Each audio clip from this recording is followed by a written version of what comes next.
Pharmacist کو Arabic میں صیدلی کیوں کہتے ہیں؟ دوا ساز کو، دوا فروخت کرنے والے کو صیدلی، اور ڈینٹسٹ کو طبیب الاسنان کہتے ہیں۔ طبیب الاسنان، ڈینٹسٹ کو طبیب الاسنان کہتے ہیں۔ سرجن کو عربک میں جراحن کہتے ہیں، جراحن۔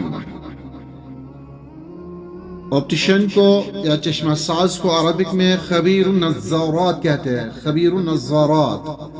ویٹرنیرین کو یعنی کہ حیوانات کے ڈاکٹر کو طبیب بیطری کہتے ہیں، طبیب۔ اکاؤنٹنٹ کو محاسب کہتے ہیں، اردو میں بھی محاسب کہتے ہیں، اکاؤنٹنٹ محاسب۔ بینکر کو مصرفی کہتے ہیں، مصرفی۔ بینکر کو عربک میں مصرفی کہتے ہیں۔ اکنامسٹ کو، ماہر معاشیات کو خبیر اقتصادی کہتے ہیں، خبیر اقتصادی۔ آرکیٹیکٹ کو معمار کہتے ہیں، معمار۔ آرکیٹیکٹ کو معمار کہتے ہیں۔ سول انجینئر کو مہندس مدنی کہتے ہیں، مہندس مدنی۔